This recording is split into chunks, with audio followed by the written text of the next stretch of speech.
Ladies and gentlemen, please join your hands in welcoming our next guest, the Deputy Chief Minister of Maharashtra, Mr. Ajit Pawar. Come, sir. Please come.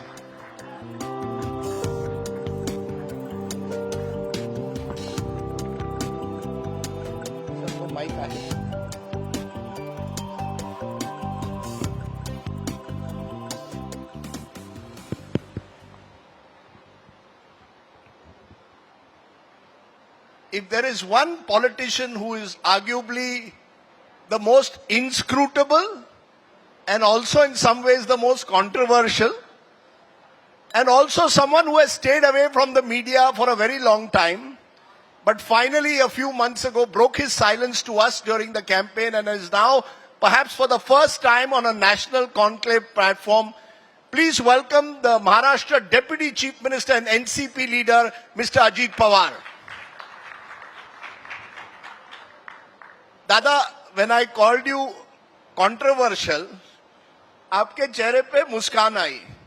And the one big difference I have seen in last 1 month, you are smiling more than I have seen you in last 30 years. क्या हो गया है? कुछ reinvention हुआ? आपने नया jacket का colour भी बदल दिया है और आप अब मुस्कुराने लगे हैं. राजदीप जी, जब मैं मुस्कुरा नहीं था तो बोलते थे ये मुस्कुराता ही नहीं. अभी ये शुरू किया तो ये मुस्कुराता ही है. मुझे जो ठीक लगता है वैसा मैं करता हूँ. मैं किसी का सुनने वाला नहीं. मेरे मन में जो आता है वो मैं करता हूँ, वही मैं बोलता हूँ. नहीं, पर ये मुस्कुराहट और आपने कलर भी बदल दिया अपने जैकेट्स के. मैं देख रहा हूँ आजकल आप बड़े कलरफुल जैकेट्स. किसी ने मुझे कहा गया, किसी इमेज मेकर ने दादा को कहा है, दादा थोड़ा मुस्कुराइए, इतना कठोर मत रहिए. ये जैकेट पहना है कलर वाला, इसीलिए आपने सवाल पूछा ना.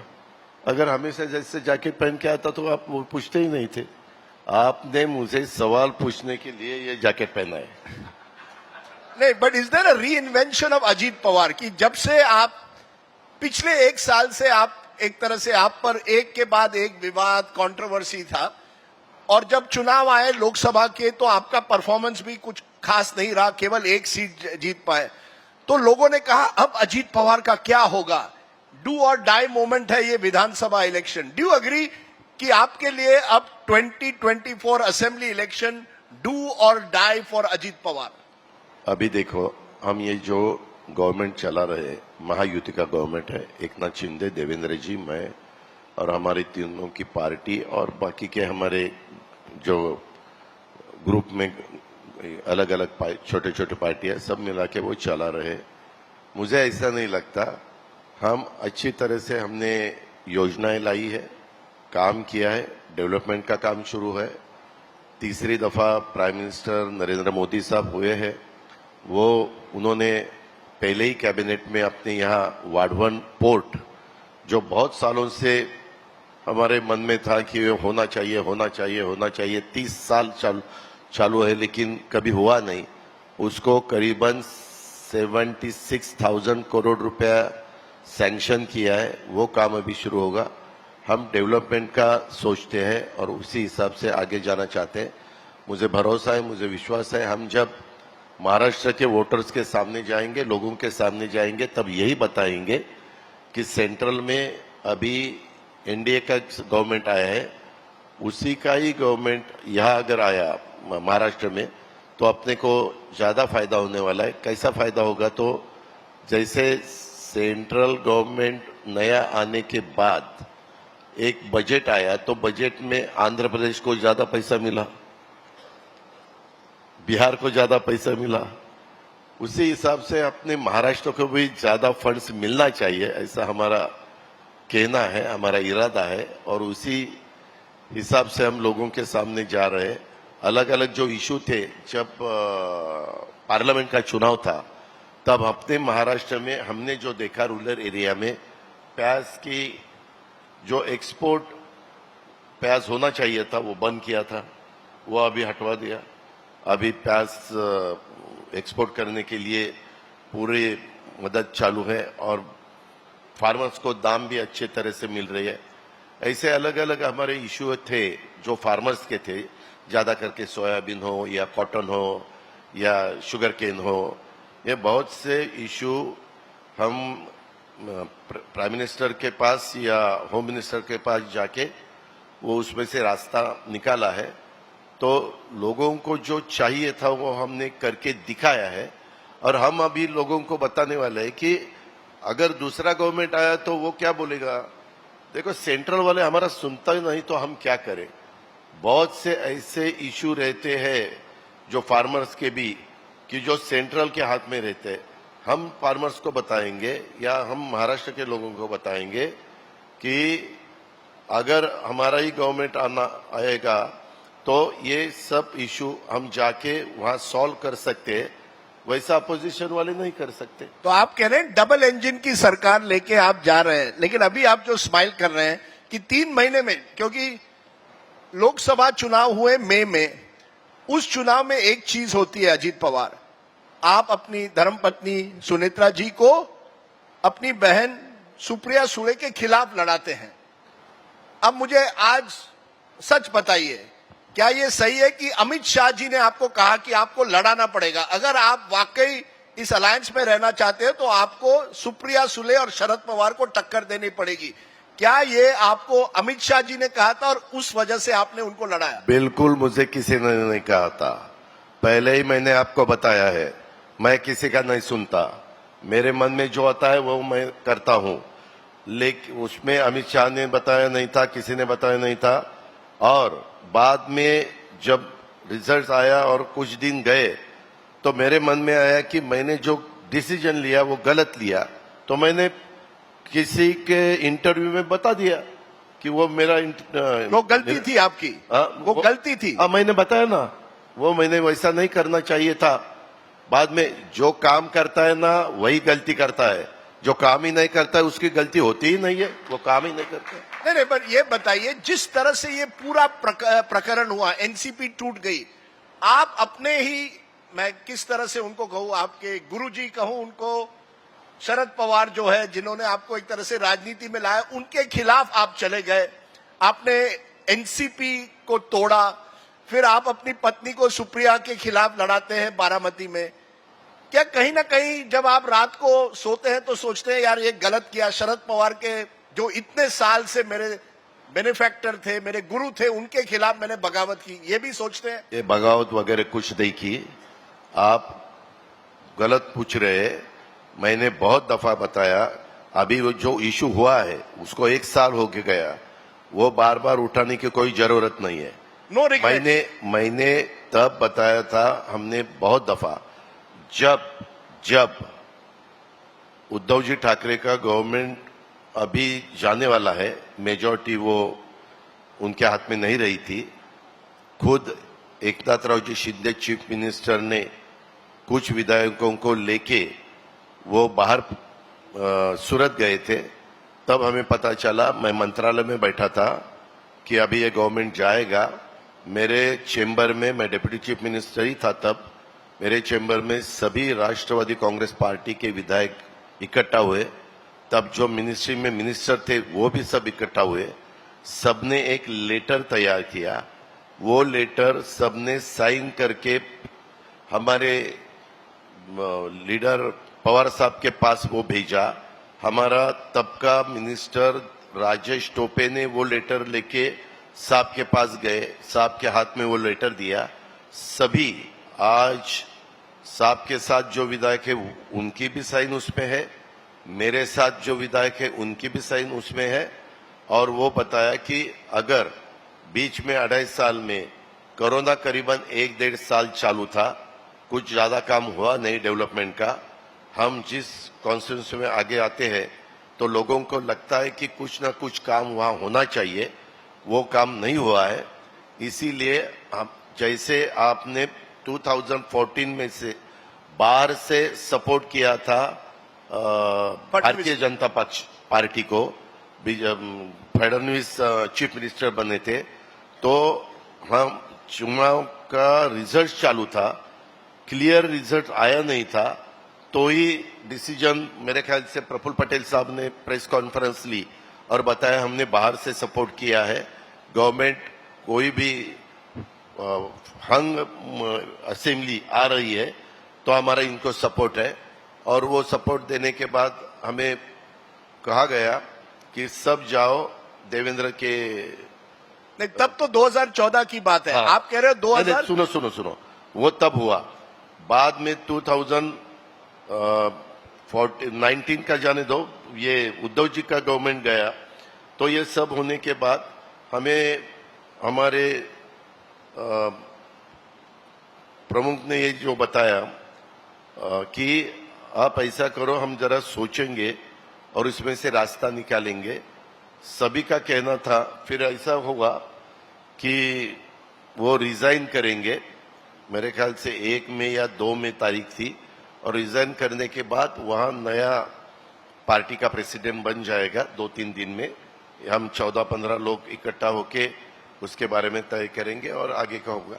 लेकिन वो बाद में हुआ नहीं। उन्होंने स्टेटमेंट किया, लेकिन बाद में क्या हुआ हमें अधिकार नहीं उनको पूछने का कि क्यों चेंज हुआ, वो उनका अधिकार है। तो आप कह रहे हैं पवार साहब एटलीस्ट पार्टी तैयार थी भाजपा को सपोर्ट करने उस समय। लेकिन मेरा ये सवाल आपको है, 2024 के लोकसभा चुनाव के बाद आरएसएस के जनरल विवेक कहते हैं कि अजीत पवार की वजह से हम हारे हैं, कि अजीत पवार की वजह से अजीत पवार की एक छवि बन गई है। ये उस जर्नल में है कि वो भ्रष्टाचार से लिप्त है। उसी अजीत पवार को जिसको हमने टारगेट किया कि वो करप्ट है, उसी अजीत पवार के साथ जुड़ गए, इसलिए हमारा नुकसान हुआ। क्या कहेंगे? मेरे ऊपर एलिगेशन कब हुए? 2009 में 10 में। अभी 2024 चालू है। इतने साल में मेरे ऊपर अगर एलिगेशन हुए, मैटर चली, कोर्ट में चली, उसमें कुछ भी नहीं निकला ना। एलिगेशन करना बहुत आसान है सर, लेकिन आरएसएस एक बीजेपी मिनट खुद कह रही है। अभी आपने सवाल पूछने के बाद जवाब देने के लिए कुछ तो टाइम दे दो प्लीज। हाँ, तो फिर उसमें मेरे ऊपर एक भी जो एलिगेशन हुआ वो सिद्ध नहीं हुआ। फिर इसके बारे में मैंने किसके साथ चर्चा की थी? मैंने दिल्ली वालों के साथ चर्चा की थी, प्राइम मिनिस्टर, होम मिनिस्टर और नड्डा जी। और या किसके साथ चर्चा की थी? देवेंद्र जी के साथ चर्चा की थी। हमारी जो चर्चा हुई गवर्नमेंट में जाने के बारे में, इतने ही लोगों के साथ चर्चा की थी। बाकी लोगों के साथ चर्चा करने का सवाल ही नहीं उठता।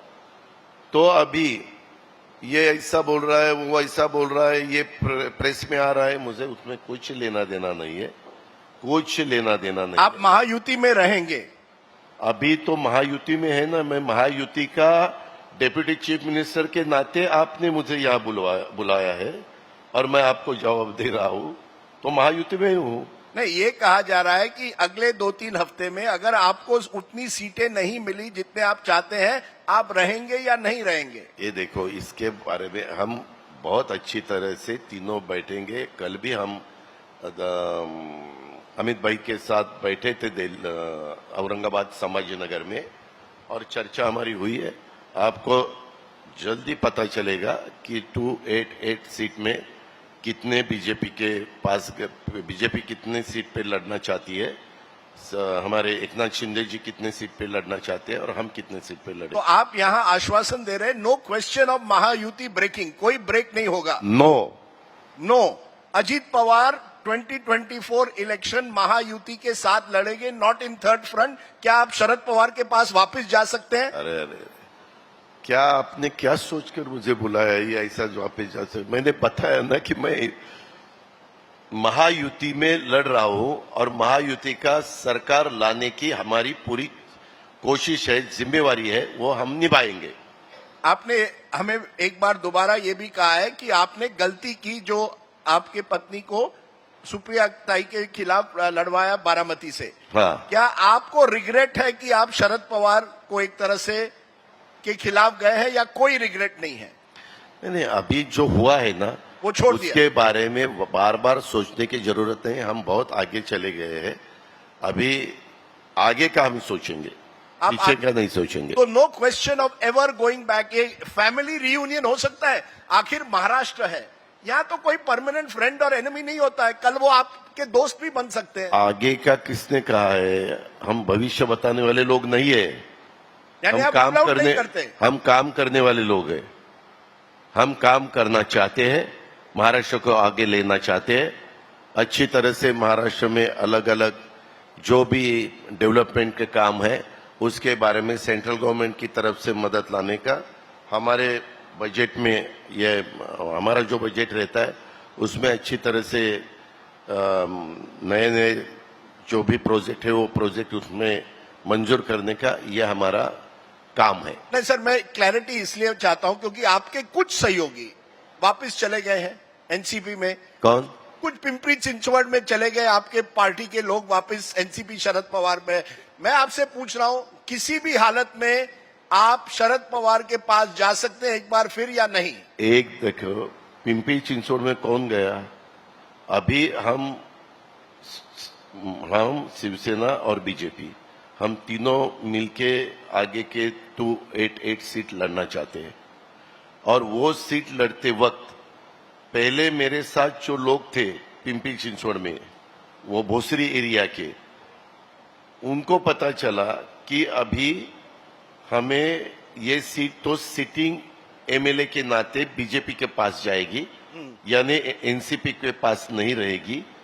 उनमें से एक को, अजीत गवाड़े उसका नाम है, उसको किसी हालत में इस दफा एमएलए की चुनाव में या एक विधायक के नाते लड़ना ही है, इसीलिए उन्होंने वहां जाने का तय किया। अभी इस दफा जब भी महाविकास आघाड़ी का जो सीट का बंटवारा है और महायुति का सीट का बंटवारा है, वो डिक्लेयर होने के बाद जिनको एज अ एमएलए बनना है वो बहुत से लोग यहां से वहां, वहां से यहां जाएंगे। और दोनों पार्टी की तरफ से मैं आपको बताता हूं, आज दोनों पार्टियों की तरफ से या गुट की तरफ से जिसमें इलेक्टिव मेरिट ज्यादा रहेगा उनको वो ले लेंगे। ऐसे तो हमेशा चुनाव के वक्त चलता ही है। तो वो चलता रहेगा आप कह रहे हैं महाराष्ट्र में एक तरफ से, दूसरी तरफ दो चीजें और सर, एक लाड़की बहन स्कीम, आप वित्त मंत्री हैं, 46,000 करोड़ इसमें जाएंगे इस साल में, कुल मिला के 90,000 करोड़ जाएंगे आपके अलग अलग स्कीम में। क्या आपको लगता है महाराष्ट्र ये तैयार है या केवल वोटर को लुभाने के लिए आपने कहा 1,500 रुपए देंगे प्रति माह लाड़की बहन? 90,000 करोड़ रुपए नहीं जाएगा। मैंने बजट पेश किया था टोटल, बाकी सब सुनो ना, मैंने 10वीं बार ये बजट पेश किया है एज अ फाइनेंस मिनिस्टर के नाते। उसमें 75,000 करोड़ रुपए की अलग अलग स्कीम है। लाड़की बहना है, बिजली माफी फार्मर्स के लिए 3 house power, 5 house power, 7.5 house power की है, 3 गैस सिलेंडर फ्री है। और ये जो योजना है उसमें टोटल 75,000 करोड़ रुपए हम उसमें डालने वाले हैं गरीब लोगों के लिए। हमने उसमें लाड़की बहना के बारे में 2,50,000 के अंदर जिनका इनकम है उनको ही हम ये स्कीम का फायदा देने वाले, लाभ देने वाले। नो प्रॉब्लम, इट्स ये स्कीम परमानेंट है, इसमें ये केवल चुनाव के लिए नहीं है, परमानेंट स्कीम है, राइट? यस, परमानेंट स्कीम है। परमानेंट स्कीम है। आपने एक और बड़ी बात कही कुछ दिनों पहले, आपने कहा no compromise on secularism. Nitesh Rane Bhajpa के नेता जाके हेट स्पीच करते हैं मुसलमानों के खिलाफ। आप बताइए, आप खुश हैं बीजेपी के साथ? शरद पवार कहते हैं BJP is a communal party, NCP BJP के खिलाफ रहेगी। आपको आप मुझे एक बताओ, शिवसेना कम्युनल पार्टी है? नहीं, ये आप शरद पवार, शिवसेना कम्युनल पार्टी है क्या? मैंने आपको सवाल पूछा, आप जैसे मुझे सवाल पूछते मुझे भी सवाल पूछने का अधिकार है, डेमोक्रेसी है। आप मुझे जरूर पूछिए लेकिन मैं जवाब नहीं दूंगा। मुझे एक बताओ, शिवसेना कम्युनल पार्टी है क्या? ये मैं शरद पवार को पूछूंगा। नहीं, वैसा नहीं। आपको अनुभव बहुत है, हम बहुत सालों से आपको जानते हैं, पूरा देश आपको जानता है कौन सी कम्युनल पार्टी है और कौन सी नहीं है, ये आपको भी अच्छी तरह से मालूम है। आपका एक देखो, ये सेक्युलर सोचने वाली नीतीश कुमार जी है। नीतीश कुमार जी बीच में इनके साथ गए, किनके साथ? बीजेपी के साथ। फिर लालू के साथ गए, फिर बीजेपी के साथ गए। वो कहां भी गए तो वो सेक्युलर है। चंद्रबाबू नायडू उन्होंने भी यहाँ वहां यह डिसीजन लिया। ममता बनर्जी बीजेपी के मिनिस्ट्री में गई थी, वाजपेयी जी के। हाँ, ठीक है ना, बिल्कुल। वह मिनिस्ट्री में थी, लेकिन वो भी बाहर निकली। अभी वो सेक्युलर है क्योंकि वो चीफ मिनिस्टर बनी है। ऐसा चालू है ना। तो मैंने तो हमेशा बताया है, मैं सेक्युलर विचारधाराओं का हूं। शिवशाहू फुले अम्बेडकर की विचारधारा से मैं आगे जाना चाहता हूं। मैं इसमें डेवलपमेंट के नाते इस गवर्नमेंट में गया हूं और काम करना चाहता हूं।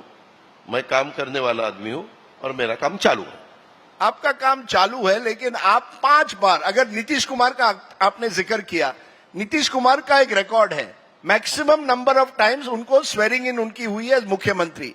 आपका भी रिकॉर्ड है, आप मैक्सिमम नंबर ऑफ टाइम्स उप मुख्यमंत्री स्वेर इन हुए 5 बार। 5 बार। कभी कभी लगता है यार मुख्यमंत्री बनना है। अरे बनना है, लेकिन हमारी गाड़ी वहां ही अटकती है तो क्या करें। नहीं तो मैं कोशिश करता हूं कि वहां आगे भी जाए, आगे भी जाए, आगे भी जाए, लेकिन चांस नहीं मिलता। एक दफा एनसीपी को चांस मिला था 2004 में, लेकिन हमारे नेताओं ने वो क्या डिसीजन लिया हमें अधिकार नहीं। तो ये गाड़ी आगे कैसे जाएगी? क्योंकि ये कहा जा रहा है कि 1 साल पहले आपने शरद पवार जी को इस वजह से छोड़ा था कि आपको लगा यहां मैं मुख्यमंत्री नहीं बन सकता, कम से कम अगर मैं बीजेपी और शिवसेना के साथ जुड़ जाऊं बन जूंगा। अब हमारे साथ एकनाथ शिंदे थे, एकनाथ शिंदे कुर्सी पर ऐसे बैठे थे कि वो छोड़ने ही नहीं वाले हैं।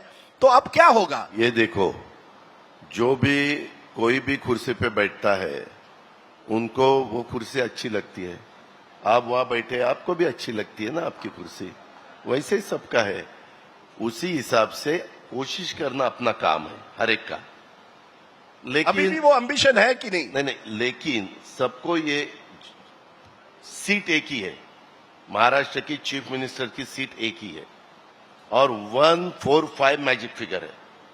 145 मैजिक फिगर जो इकट्ठा करेगा वो चीफ मिनिस्टर बन सर, जाएगा। आपकी अभी भी एम्बिशन है कि नहीं, ख्वाहिश है कि नहीं ये मुख्यमंत्री देखो, बनना? अभी मैं ये इशू के बारे में आपको जवाब देना नहीं चाहता। मेरी एम्बिशन यही है, पहले महायुति का सरकार कैसे फिर वापिस महाराष्ट्र में आएगा उसके बारे में हमारी पूरी कोशिश चालू है। वो आने के बाद हम बाकी का सोचेंगे। सबका वैसा ही है, महाविकास आघाड़ी का भी वैसा है। ये देखो, या मेंबर ऑफ पार्लियामेंट वर्षा गायकवाड़ जी बैठी है, उनको भी पूछो, वो भी बोलेंगे। क्योंकि क्या होता है कि सबको ऐसा लगता है कि अपना चीफ मिनिस्टर बनना चाहिए, लेकिन वो होने वाला नहीं है। How many seats? ये महायुति हाउ मेनी सीट्स? हम जितने भी सीट पहले हमारे थे उसी हिसाब से ये देखो, ज्यादा करके 2019 में बीजेपी के सिंबल के ऊपर कितने सीट आए उतने तो वो लड़ेंगे ही लड़ेंगे। एनसीपी के कितने आए उतने एनसीपी लड़ेंगे। शिवसेना के कितने आए वो लड़ेंगे। खाली कितने रहते, जो कांग्रेस की सीट है और निर्दलीय है या इससे कोई पार्टी है, इनके करीबन हमारे सबके मिलके करीबन 200 सीट तो ऐसे क्लियर है। 200 सीट नहीं, 105 चले, हाँ करीबन 200। तो 88 के सीट के बारे में बंटवारा होगा। बाकी तो जो पहले दफा 2019 में जीत के आए थे उतने से सुखारी को मिलना। आपने सीट शेयरिंग फॉर्मूला एक तरह से हमें बता दिया क्या होगा, लेकिन आखिरी सवाल, कुछ दिनों में दशहरा आएगा, उसके दशहरा, उसके बाद दिवाली। जब पवार परिवार घर पे मिलता है, आप लोग दिवाली के दिन, गणपति के दिन एक साथ मिलते हैं कि नहीं? वो अभी तक उठना बैठना है कि नहीं? ये देखो, मैं गवर्नमेंट में गया जुलाई में, उसके बाद दीपावली आई थी। दीपावली में हम एक दूसरे के साथ गए थे, मिले थे, एक होके दीपावली हमने। बट ये कैसा है कि आप चुनाव एक दूसरे के खिलाफ लड़ेंगे, दीपावली, रक्षाबंधन, गणपति एक साथ गुजारेंगे? सुनो ना, हमारे यहाँ मेरी आंटी है सरोज पाटिल, उनके मिस्टर थे एनडी पाटिल। एनडी पाटिल ने जब से वो पॉलिटिक्स में थे, वो अभी गुजर गए, तब से वो ऑपोजिशन में थे, लेकिन जब घर पे आते थे, घर में पॉलिटिक्स नहीं रहता ना। घर में तो एक दूसरे को कोई खाना नहीं देता क्या? खाना तो देता है। तो लास्ट में ये कैमरा है, हाँ। वहां शरद पवार बैठे हुए हैं लास्ट रो में। हाँ, क्या कहेंगे अजीत पवार शरद पवार को आज? अरे वो मेरे बड़े अंकल है, उनको क्या करूंगा? अब उनके आंखों में आंखों डाल के मैं देख भी नहीं सकता, मैं ऐसा करूंगा। अच्छा, फिर से आपके चेहरे पर स्माइल आ गई। मुझे लगता है कि जैसे मैंने कहा, Ajit Pawar has not smiled so much as he has in the last 1 month. ये नए अजीत पवार है। शायद आप एक टूथपेस्ट की एडवर्टाइजमेंट भी करेंगे कुछ दिनों बाद, जिस तरह से मैं देखता हूं महाराष्ट्र में घूम रहे हैं। अगर क्लोजअप ने और कोलगेट ने मुझे लिया तो जरूर करूंगा। ओके, चलो, if there is anyone from Colgate and you want to know how to smile as a politician, please turn to Ajit Pawar. Also now in all his rallies 75% of the crowd is women, because he has decided कि women vote bank will decide the vote. So go to any rally of Ajit Pawar, महिला always first row में। ये भी कुछ नयापन है। हाँ, बराबर है ना। मैंने देखा है, मैंने बहुत चुनाव लड़े हैं। 91 में मैं पहली बार मेंबर ऑफ पार्लियामेंट बना। उसके बाद जो भी चुनाव आए, एमपी के हो, एमएलए के हो, वो हमेशा मैं उसमें काम करता था, आज तक करता हूँ। तब मैंने देखा ये जो महिलाएं हैं, उनके मन में जिनको वोट देना है वो उसके पति को पूछते हैं क्या करना क्या नहीं करना है, लेकिन वो जाके उनको जो सही लगता है वही बटन दबाते हैं। चलिए, we will see whether your महिला vote bank strategy works. Ajit Pawar, 5 time deputy chief minister, wanting to become chief minister. Ajit Dada, आप हमारे इस कार्यक्रम में आए, बहुत बहुत शुक्रिया। Thank you very much. Thank you very much.